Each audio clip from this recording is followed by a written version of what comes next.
For just $1, you can permanently restore faded, chalky white car rubber trim. But before I tell you how, I want to ask you a question. Have you ever looked closely at the black rubber trim on your car? I mean the strips along the door edges, around the windows, or on the sides of your front and rear bumpers. If your car is more than 2 or 3 years old, you've probably noticed something. Those trim pieces aren't pure black anymore. They are covered in a grayish-white haze, with white spots in places, and they feel a bit chalky to the touch. No matter how hard you wipe them, it doesn't help. Hey everyone, welcome back to the channel. I'm Jared Min. Every day, I'm here exposing the everyday secrets they don't want you to know. For many, the first reaction is, it's aged, it's ruined, I need to replace it. Then they go to an auto parts store and buy a trim restorer spray marketed as an intensive repair, or for a long-lasting deep black. You spray it on, and it instantly turns glossy and black. The effect is amazing. Then it rains, and the white spots come right back. You buy another bottle, spray it again, wait for the rain, and it turns white again. This cycle has likely happened to you more than once. But before you spend any more money, there is something you need to know. That grayish-white layer doesn't mean your trim is ruined. Scientific research shows that UV-induced oxidative damage only penetrates the surface of the trim to a depth of about 0.2 millimeters, thinner than a standard sheet of printer paper. Beneath this extremely thin oxidized layer, the rubber's interior still perfectly retains 93% of its original black pigment. Your trim is not ruined at all. It just has a thin, gray crust on the surface. So why do all those restoration products on the market only last a few weeks or months? Why hasn't anyone told you that the method to permanently fix this problem costs less than $1 per application? Behind this is a $1.8 billion market built on a very simple premise. Never let you actually fix it, so you keep coming back to buy more. Let's break this down from the beginning. Let's start with that restoration spray. Walk into an auto parts store, and the shelves are packed with dozens of products. They all have different names: intense repair, lasting black, deep penetration, and prices ranging from $10 to $50. But if you flip the bottle over and look at the ingredients, you'll discover something interesting. The core ingredient in the vast majority of these products is simply silicone oil, mixed with various ratios of petrochemical solvents. What is silicone oil? It's a surfactant. When applied, it forms a slick, thin film on the trim surface, making the black look deeper and the surface look glossier. The results are instant, and the user experience is fantastic. But a silicone oil film has a fundamental physical flaw. It doesn't chemically bond with the rubber at all. It just floats on the surface. The moment it meets water, the film begins to dissolve and wash away. One rainstorm, and the effect is mostly gone. A few car washes, and you're back to zero. This isn't a product quality issue. It is dictated by the physical properties of silicone oil. If silicone oil physically cannot last, why are market products still predominantly silicone-based after all these years? Do the manufacturers not know? Or do they know exactly what they are doing and deliberately chose this path? It's the latter, of course. There is an open secret in the automotive industry known as the reapplication cycle.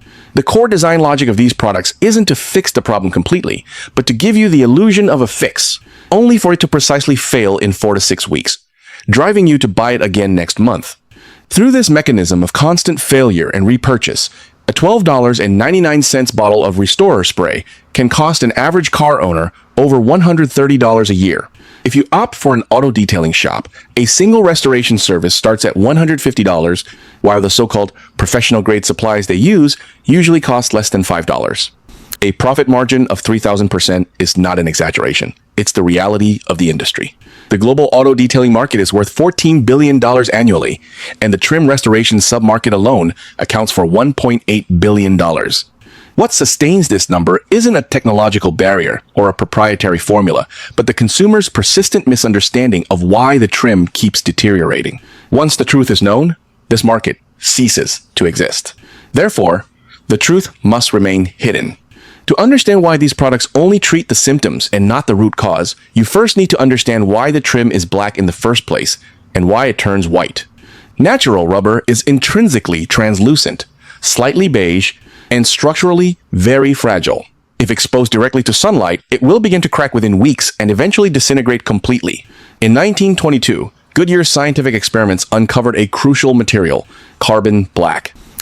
Carbon black is an extremely fine, pure carbon powder with particles at the nanoscale. It has two core properties. 1. It perfectly absorbs UV rays, preventing them from penetrating and destroying the rubber's polymer chains. 2. It physically bonds with the rubber's polymer matrix, distributing itself evenly throughout the material's structure. Experimental results show that adding carbon black extended the weather resistance lifespan of rubber by nearly tenfold. Since then, every black rubber component on the road, tires, weather stripping, trim, relies entirely on carbon black to maintain its color and resist UV rays. So, what exactly happens when the trim turns white? Under long-term UV exposure, the carbon black particles on the surface of the trim gradually undergo oxidative degradation. They detach from the polymer matrix, float to the surface as a powder, and are washed away by wind and rain. Where the carbon black is lost, the rubber's natural grayish-white color is exposed. This is the chalky layer you see. The key is that this process only occurs at a superficial depth of about 0.2 millimeters. Deeper inside, the carbon black remains perfectly intact, and the rubber structure is healthy. Therefore, the whitening of the trim is essentially the loss of surface carbon black, not the destruction of the rubber itself. Once you understand this, you'll see why those restore sprays are entirely useless. Slapping silicone oil on top merely hides the gray temporarily. It doesn't replenish any carbon black, nor does it repair any structure. After the next rain, the problem is still waiting for you. Logically, the real solution is very simple. Put the lost carbon black back and use a medium that can bond with the polymer matrix to lock it in place so it won't easily wash away again. That medium is boiled linseed oil. Boiled linseed oil is a drying oil that has a long history in wood preservation and the paint industry. It possesses a very unique property. Upon exposure to air, it undergoes an oxidative polymerization reaction, gradually curing from a liquid into a flexible solid film. This curing process isn't just simple evaporation, it's a polymerization reaction at the molecular level. The fatty acid chains in the linseed oil cross-link with the help of oxygen, forming a three-dimensional network that physically bonds with the base material. When you mix carbon black powder into boiled linseed oil and apply it to the trim, the oil seeps into the microscopic pores of the rubber, carrying the carbon black particles deep inside. Once cured, the carbon black is locked into the polymer matrix. It is no longer a powder floating on the surface, but an embedded part of the structure. Regular car wash soap can't wash it off because it's not a superficial coating. Rain can't wash it away because it has become part of the trim itself. This is why the results of this method are measured in years, not weeks. However, there is a crucial detail to clarify here. Some online versions of this trick oversimplify the steps and skip a vital pre-treatment process, severely compromising the results. If there is any residual silicone oil from previous products left on the trim, the carbon black mixture cannot penetrate effectively. The silicone oil acts as an isolation barrier. Therefore, before applying the mixture, you must completely strip away this layer of silicone oil. What should you use? Not specialized car wash soap and not plain water, but standard household dish soap. The reason is highly specific. Car wash soaps usually contain waxes that deposit a new protective film while washing, which will only seal the surface further. Dish soap, on the other hand, is formulated to cut through grease. It effectively dissolves and removes the silicone oil residue, truly deep cleaning the rubber so the carbon black mixture can directly contact and penetrate the base. If you mess up this step, everything else is a waste of time. You only need 2 essential materials, both available at hardware stores or online, totaling less than $5. 1 bag of carbon black powder. Ensure you buy industrial-grade pure carbon black, not black pigment powder for paint, and definitely not charcoal powder. The ingredient list should only say carbon black with no additives. A small can of boiled linseed oil. You must verify the label says boiled, not raw. Raw linseed oil cures incredibly slowly and could take weeks to dry outdoors. Once you have your materials, follow these 4 steps, and you'll be done in half an hour. Stage 1. Clean and strip mix regular household dish soap with water and scrub the trim thoroughly. Use a soft bristle brush or an old toothbrush with the soapy water to scrub back and forth. You need to dig out the dirt and silicone residue trapped in the microscopic pores. Wiping with a cloth isn't enough to pull the grime out. After scrubbing, rinse thoroughly with clean water, then dry it completely with a clean towel. There must be 0 moisture left. If you've previously used a lot of silicone products, wash it twice. Stage 2. Mix the solution. In a clean glass jar or ceramic bowl, add 1 tablespoon of carbon black powder. Then, slowly add 2 tablespoons of boiled linseed oil. Stir with a small spoon as you pour, allowing the powder to slowly wet out and disperse evenly. If you dump all the oil in at once, the carbon black will clump into dry chunks. The final mixture should be a profoundly deep black, smooth paste with no dry lumps, similar to thick ink. Adjust with a little more oil or powder if needed. Use immediately. Stage 3. Application. Dip an old cotton cloth or a scrap from a cotton t-shirt into the mixture. Do not just lightly brush it over the top. Use moderate pressure to rub the mixture into the trim using circular motions. The goal is to force the particles deep into the rubber's microscopic pores. Let the mixture sit on the surface for about 10 to 15 minutes to allow for deep penetration. Then use a clean microfiber cloth to gently wipe away the excess oil and loose carbon on the surface. The trim should now have a deep, uniform, matte, pure black finish, a natural black just like it left the factory. Stage 4. Cure.